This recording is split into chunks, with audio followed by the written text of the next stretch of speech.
Hey y'all, it's your girl Meg here with eXp Realty out of Louisville, Kentucky, and I am back at it with another video. And today I am talking about if you should list your home with an agent or if you should sell it by yourself. This is 100% a personal choice. It just really depends on what you're trying to accomplish, what you're trying to do, and that kind of will dictate the best course of action for you. Now, before we jump into that, let me just go ahead and say if you have not already done so, make sure you like and subscribe below. You can find me on my website at megsaleslouisville.com. You can also find me on Facebook at Megan Thompson EXP Realty. My name is unique enough, I should probably be the first person that comes up, okay? And then if you're not already aware, you can also find me on Instagram as well as LinkedIn. Okay. So I'm on all the platforms. You can find me anywhere, but YouTube is my primary. Okay. This is how I talk to y'all. So let's hop into it. Should I list my home with an agent? Now, when it comes to deciding that, like I said, it is 100% a personal choice. It's based off of what you need, where things are going at this point in your life. Okay. There are several, like many factors that can impact this decision. Okay. Sometimes it is time, sometimes it is money, sometimes it is just a past experience or a bad experience that you had in the past. I personally, I tend to work with for sale by owners for listings. Okay. So that is typically where I get my listings from. Those are that is the niche or market or group of individuals that I work with the most. It doesn't mean I don't work with other homeowners in terms of getting their home sold. It's just that's my little niche group. Okay. Now, with that being said, the number one rebuttal I get every time is money. It always boils down to the money. Okay. And when I say it boils down to the money aspect of it, many times when I call a seller, after I'm told that they can save a ton of money by not hiring an agent, the way homes are flying off the market, the home is going to sell in no time, right? No problem at all. And it's not to say that that statement is not true. Okay, the market is hot. The home can fly off the market. All of that is 100% true. But the one thing that is not true in that statement is that you're going to save a lot more money by not hiring an agent. Okay. And there has been debate about this all in the news. I see it all the time, different posts about what an agent should make. Okay.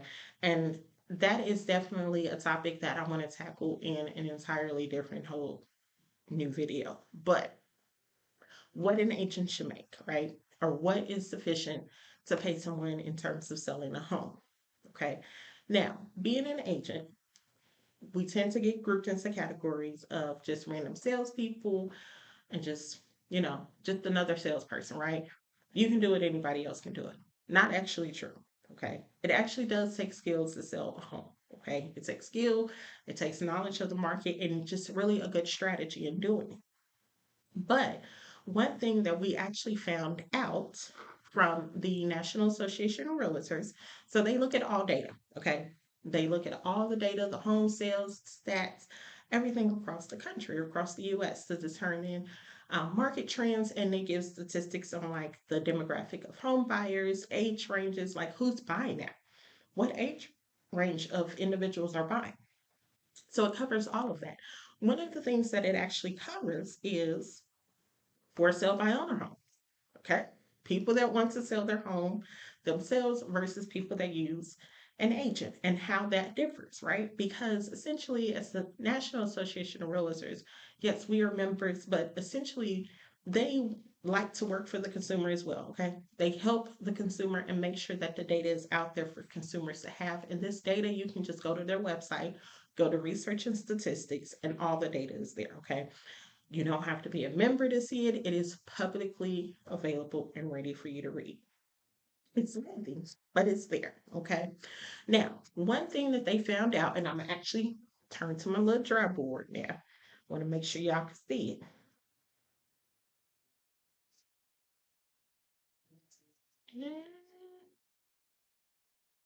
it. It's gonna come through. Okay, it's coming through exactly as clear as I would like it to be. Okay. So I'm gonna break it down for y'all. Don't worry about it. I got it written in. I'm gonna break it down. We're gonna run through these numbers real fast.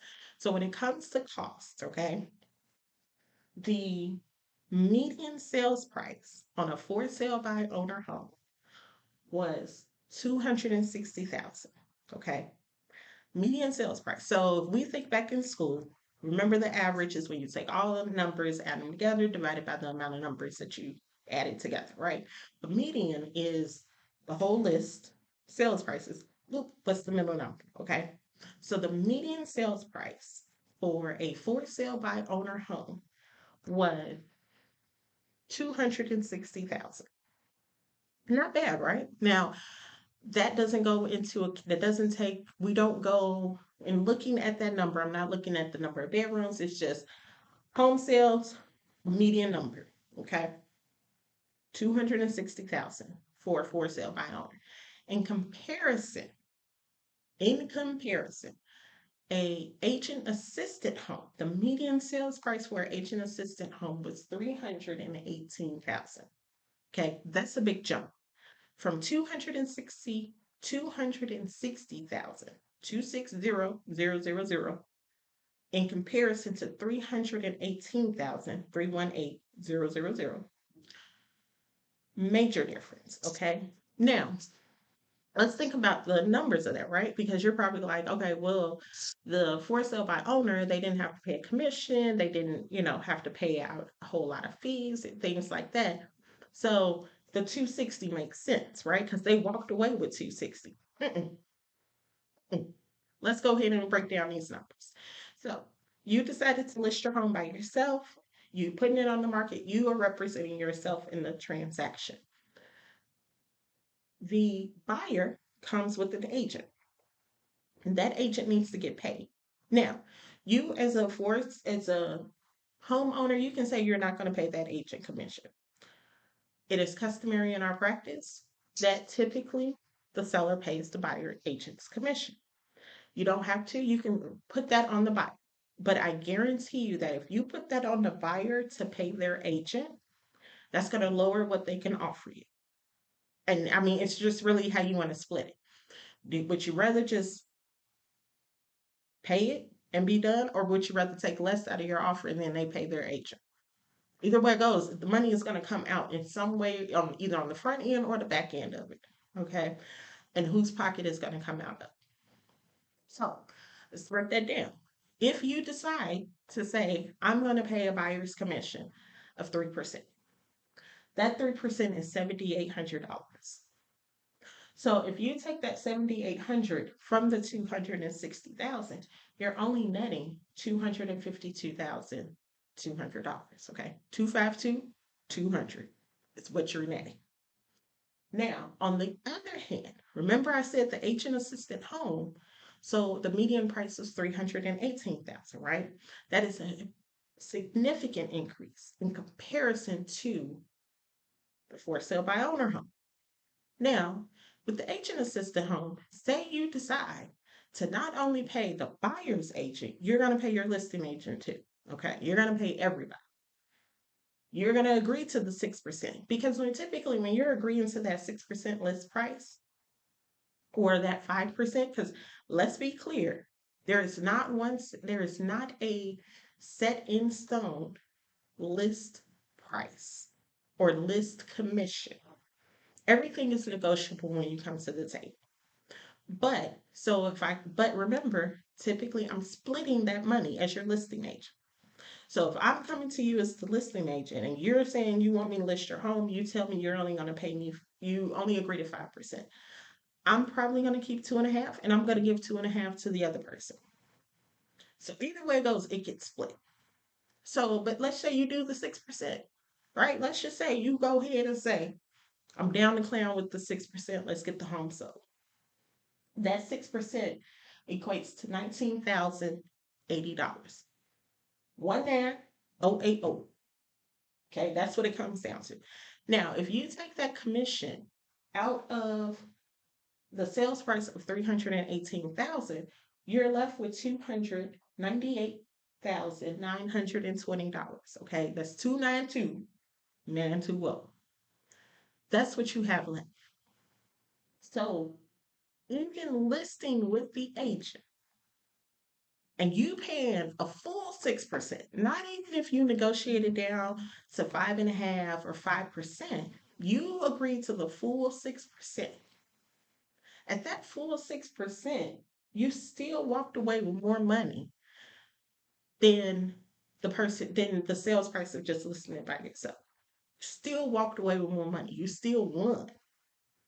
And you had someone to do it for you. You didn't even have to do it. Because I'm gonna tell you honestly, I am a firm believer of paying people for services. I am a woman. I can go and change my own oil. Do you think I go change my oil? My oil? No, sir. Do not. I pay someone to do it because it's just easier that way. Now, I'm all for doing some things by myself, but there are some things it's just easier to pay somebody to do. And selling a house is one of them. Like when you get down into it, and once you get under contract and you're moving through the appraisal, moving through this, you're working a job, you got the kids, all of those things happening around you, it's nice to have someone to just do it for you and make and just tell you, hey, this is what we need, this is where we are, keep you updated, those type of things. But in terms of saving money, you're not necessarily going to save money by not hiring an agent. Okay. Now, the next thing that typically comes up when thinking about selling yourself or listing with an agent is the home is going to sell quickly in this market, right? Homes are flying off the market and they're just flying off with no assistance. But that's not necessarily true because the homes that are flying off the market are typically homes that are listed with an agent. Like they're putting them in the multiple listing services, going on Zillow, everything. It's getting exposure and it's flying off the market. Okay. For sale by owner homes can fly off the market as well, but it also depends on where those homes are located. Because if I'm off, say if I have a house and I'm listing it myself and I'm off a major street, I'm getting a lot of traffic, right? Cars are flying left and right. But if the street is so busy that no one has time to stop, I'm really not getting any exposure. Like, if someone is driving so fast and they're like, see a sign, like, they might miss that sign. And depending on where they're going, they may not have time to stop, but bust a U-turn, come back around, check out your sign, get your number off of it, call you, and do all those things. They'll be like, I'll get it tomorrow. And then they forget. And then they'll get it tomorrow. And then they'll get it the next day. And then before you know it, a whole month has gone by and they ain't never called you. Okay? That's number one. Then when we talk about location on homes that are, say if you're on a private dead end street, right? That seems perfect for a family with young kids, not a lot of through traffic, but the only people that know that you're selling your home are the people that already live there. So unless they have a family member, a friend, a cousin, somebody that they want, someone that's in the market at that price point that wants to buy your home, they're not going to know about it. They ain't going to know. And then when you're talking about putting signs, and then you can do pointers. Now, that's one thing you can do as a for sale by owner. You can put your sign out in front of your house. You can get a few more signs and kind of point people from the main road and help them find your house. But as you're putting your signs up, you got to knock on your neighbor's door. You got to ask your neighbors if it's okay for you to put your sign in their yard.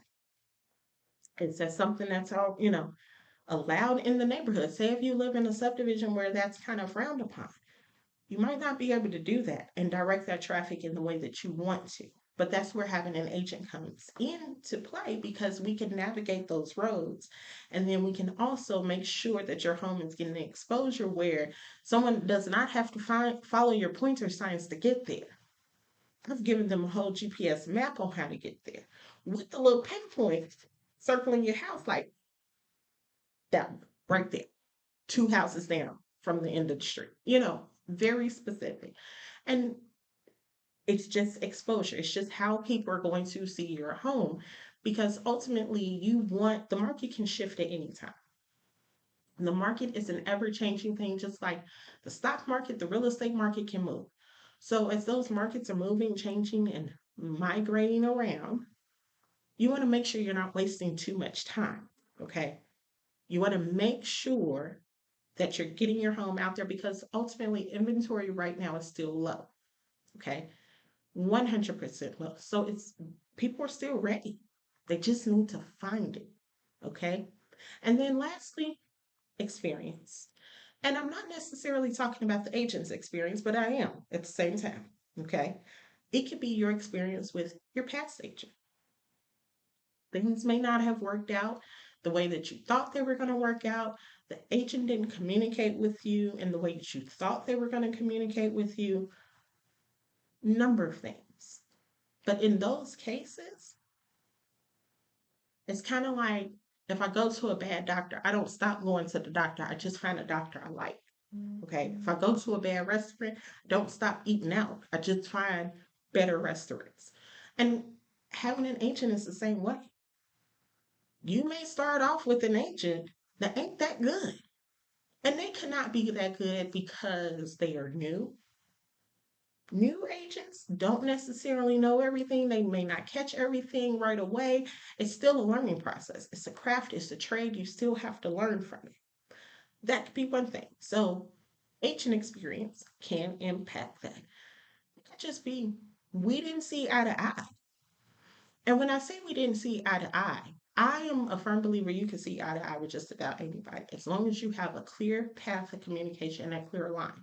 Like we are clear about what has to be done, when it has to be done. You can reach me, I can reach you. I'm not dodging your calls, you ain't dodging my calls. It makes the relationship work. Okay. It's a business relationship. So, the same way you're going to pick your doctor, your lawyer, pick your agent and really interview your agent. Just because someone comes in, because and this is something I definitely caution all homeowners on when you're trying to sell your home. If someone comes in and they come talk too big, watch. They ain't legit. But when they're like, we can get you $60,000 more, how? So you ain't never really seen my house.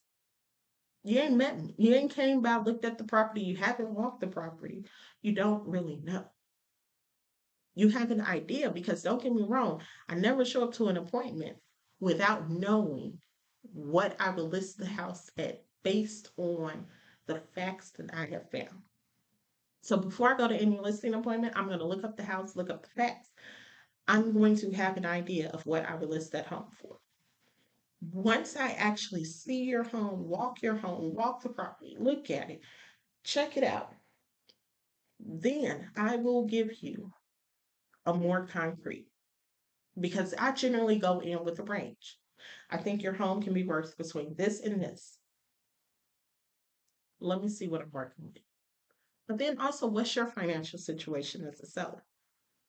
So, having that conversation and having someone that actually will go through that conversation with you will actually change your experience. So, just because you had a bad experience with one agent, don't knock it out completely that you'll never work with the agent again. Just find an agent that you like working with. That's it. Find somebody you like and work with them. You know, communicate well, both parties, and then it'll get done. So, and if you want to check out more or want to know more about if you should or shouldn't, I have written a blog about this. You can check it out on megsaleslouisville.com. Under the other tab, click blog, boom, right there. And by all means, if you have any questions, don't hesitate to reach out at megsaleslouisville@gmail.com. I am in the Louisville market as well as surrounding areas. However, if it's a general question, I'll try to help you the best I can. And if you need an agent in your area, let me know. Okay? I know people all over. I know people from New York all the way to Cali, baby, Texas, all the way up to Chicago. You need somebody, you tell me. I'll find somebody that works for you. Okay? Anything else? Holler back at your girl. I'll see y'all next Wednesday. Don't forget to like and subscribe. and see you later.